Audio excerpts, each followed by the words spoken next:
Before we take questions, I'm going to turn it over to Robbie for quick remarks. It's good to see everyone again.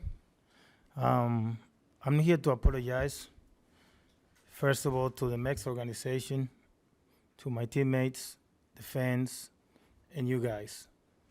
There's no excuses for how or why. All I know that I prepared myself the past season to help this team to compete for a championship. Thank you, Robbie. Steve, go ahead. Robinson, why did you do it again? Well, there's no excuses. Like I said, there's no excuses. You know, I'm here to apologize, face to face, and like I said, organization, teammates, fans, and the media, and everyone in the world who is Robinson Cano's fan. With all you had to lose, what was the thought process where, in the moment anyway, it felt like something worth risking?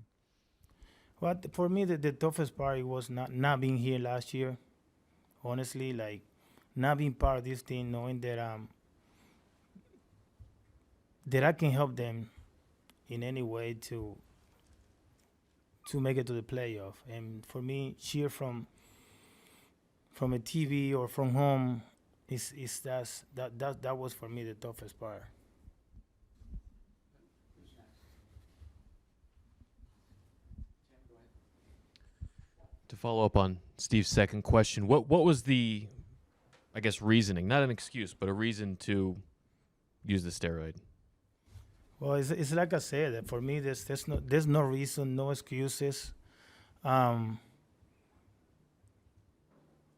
mean, I cannot live in the past, or, I just, right now I'm just happy to be back, happy that we got a new manager, new GM, new coaches, and be able to be back here in the team and help this team to compete for a championship. I mean, that's something that, I'm more than happy to be back and be able to play the game that I love. What did you tell your teammates when you spoke to them on Monday? Well, I apologize to them. Like I tell you guys, there's no excuses. And, I apologize to them. And, I tell Buck that I want to do it because, they deserve it. They deserve that I apologize. And that's what I did. And I want to do it on the first few days, so that way we knock that out and just focus on play baseball. I don't want to be a distraction for the team. Mike, right next to you. Robbie, it seems there's a large portion of the fan base that is angry and doesn't even want you back and is rooting for you to fail. I mean, is that something you can deal with?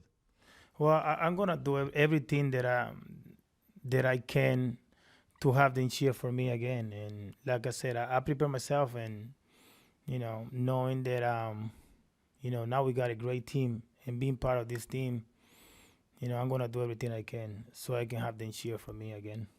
Can you sit here and guarantee you won't test positive a third time? Well, I'm here. That's why I'm here as a man, and give you guys an apology. And it was tough for me this past year. There's being at home, things that going through your head. I mean, something that stuff that sometimes you don't want to share. You keep it in yourself, but it wasn't good. It's not for me. Love this game. Grew up in a family that played this game, and not be able to play the game. It was really tough. Tony, go to the back.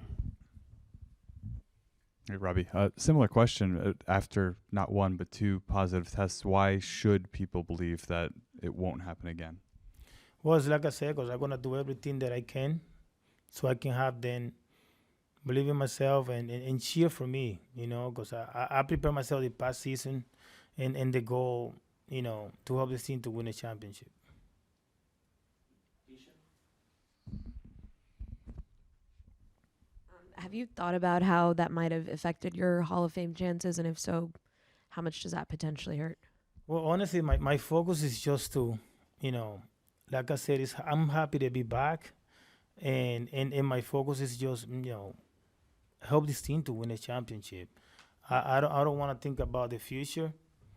I know I can still play this game and give a lot to this team to help them to win games. So has that ever crossed your mind, or Honestly, no. I mean, it's that's something that might come up, in the future. Knowing that I can still, playing that I have a chance to still play this game, and that's why I went home and prepared myself this past season.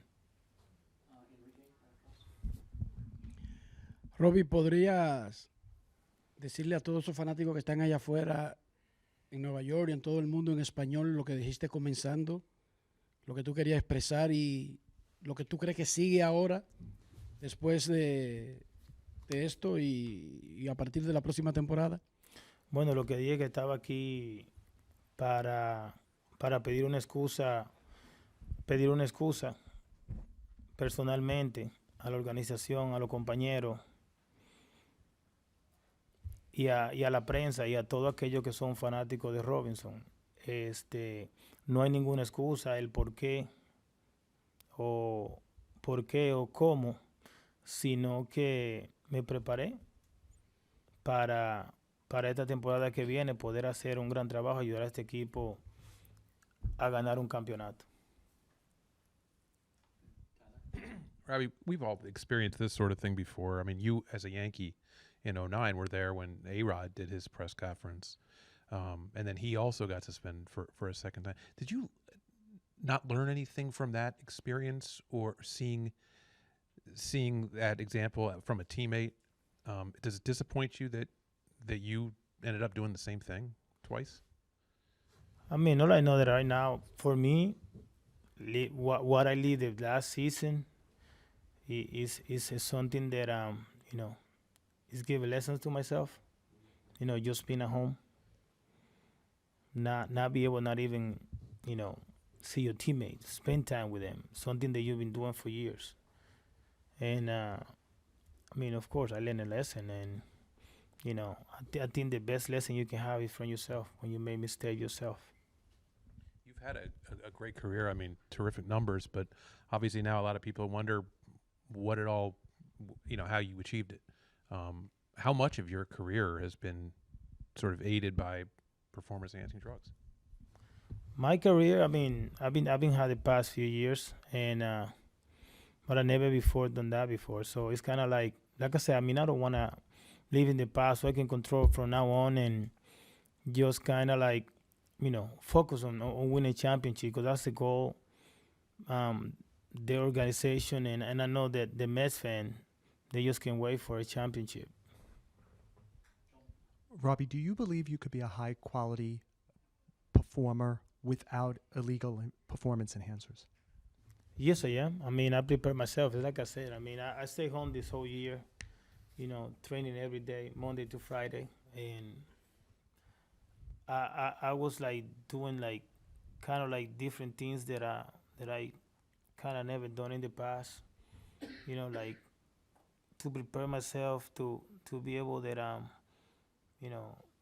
be healthy and come out here and keep doing performing at a high level. Robbie, the follow-up would be, if you believe it now, that you could be a higher level performer without it, why ever take it if you believe in yourself? Well, I mean, like I said, there's no why or how. I mean, there's no excuses. There's no excuses for that. I mean, all I know that I can live in the past, just move on from now on, and just go out there and keep being the same Robinson Cano that I always been. Robbie, there are a lot of fans that look up to you and as well as looked up to you for this past chapter that's tainted with the steroids. What message would you have to them if they no longer want to be a fan of yours? Well, I mean, there's no message that I can have for them. It's like I said earlier. I mean, I'm gonna do everything that I can, so I can, have them cheer for me again, and. Tim, any we asked a couple times in different ways, but you didn't really directly answer it. So I just want to try one more time. Why did you do it? But like I said, I mean, I've been saying that from the first time I sit down here. There's no excuses for that, you know. And you know, I took my suspension. I served my suspension, and you know, like I said, it was really hard. It was tough for me, and I went through a situation that I hope anybody leave that. I mean, a personal situation that you know, maybe one day I will be able to share with you guys. Should the apology to your teammates on Monday and to the fans and others today be taken as an admission of guilt? I mean, you always, you know, I served my suspension, you know, and I did to my, you know, teammates, you know, tell Buck that I want to be, you know, not take that step, and I wanna apologize to my teammates because they deserve that, and you know, the whole organization and the fans. So. Robbie, thank you very much. Thanks, Thank you. everybody. Déjame salir volviendo.